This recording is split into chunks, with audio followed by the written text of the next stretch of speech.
Hello everyone, I'm Tina from Angel's Morning Call, and today our guest is Lisa. Hi, this is Lisa. I'm so happy to see you. Thank you for inviting me today. In Angel's Morning Call, we deliver to you the heavenly teachings of Master Ryuho Okawa. And today, let's imagine what it will be like when we die. What do you think happens, Lisa? I don't know, but I wonder how I'm gonna feel when I die. Me too. Well, today we will watch a bit of Master Okawa's lecture and hear a simulation of our future. And let's be brave now and learn about what we will all experience one day. Let's watch. There are some who leave their bodies swiftly the same day they die. But many others do not recognize that they have died. Usually, however, people do not easily recognize their own death. They remain inside their bodies for a while, continuing to feel ill as they did before dying. Consequently, the following can happen. When people hear others around them say that they are dead, they may think, "What are they talking about? I'm still alive." Soon they hear their own death being announced and their families begin to cry. They may say, "What are you crying? If you felt this way, I wish you could have shown these feelings before." However, people around them do not seem to hear what they say. They also feel strange because they cannot move their bodies. Later that day, many people come to awake and prepare for the funeral. At this point, if the dead have some knowledge of life after death, they could begin to think that they may have died but are not quite sure.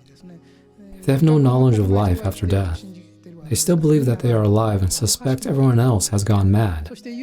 When the wake or funeral begins, the dead may see their own picture or coffin on display and say, "Come on, please stop this nonsense. I don't want to die yet."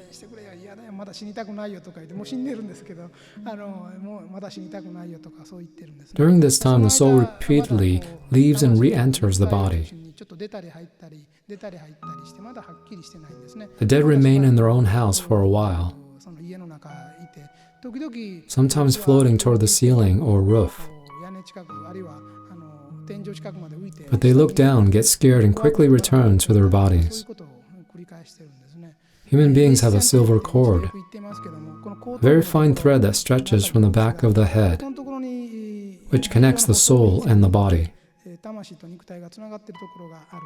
As long as it does not break, the soul can return to the body. If it is broken, the soul can never return to the original body. True death does not occur when the physical body stops functioning. This usually takes place about 1 day after physical death.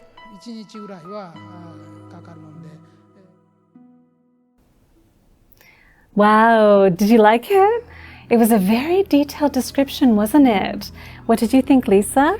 Well, we can find the Master's lecture in this book, Spiritual World 101.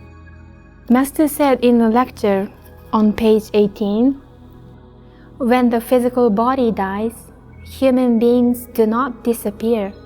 The soul resides within the physical body, and when the physical body dies, the soul leaves the body and returns to the other world." Well, now I know that when I die, my soul leaves my physical body and go back to the other world, so I'm fine. But if I didn't know that, I think I'll be very scared and confused. I think I might panic at my own funeral. Yes, it's really important to know what's going to happen, don't you think? We also learned about the silver cord, which connects the body and the soul. And when the silver cord cuts off 24 hours after the heart stops beating, that is the true death of a person.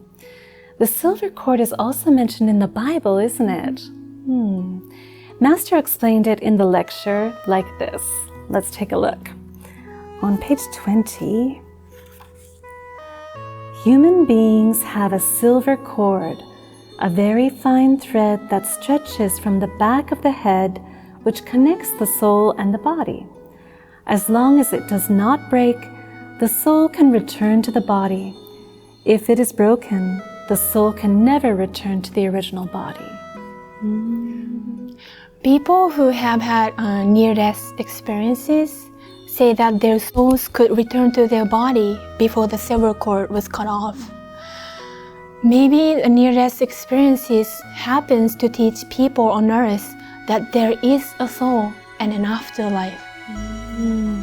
In fact, I experienced this when I was 10 years old. I choked and I couldn't breathe and I lost consciousness.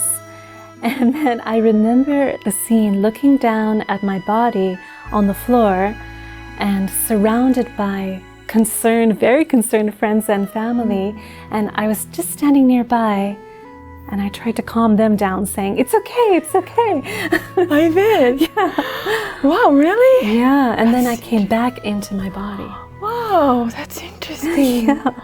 Well, Master said death will happen when the silver cord connecting the soul and body is broken, and then we have to go back to the other world. But many people die believing that there's nothing after they die. They can't accept that they're dead, and they will stay on earth without listening to the angels' directions. And many of them become lost spirit. Right. We don't want that to happen. We're all going to die someday, but be confident that your guardian spirit or your loved ones who passed away before you will come to guide you to the other world as guiding spirits. When you die, you may still have some unresolved feelings or attachments, such as, "I don't want to die yet," or "I'm worried about my family," but that will obstruct your journey to the other world. Although it's hard to say goodbye, we will see each other again in the heavenly world. So when I die, or your family or your loved ones pass away, I think we should try not to be too sad, but to promise that we will see each other again in the heavenly world, and try not to have unresolved feelings. That seems really important. Well, today's lecture was found in Spiritual World 101. This book contains the secrets of the afterlife and the spiritual world. And if you read this, you will be prepared for the journey back home. So please check it out. So what do you think happens in the afterlife at the entrance of the spirit world? I know there's a river Styx, right? Maybe. Let's find out. See you next time. Bye.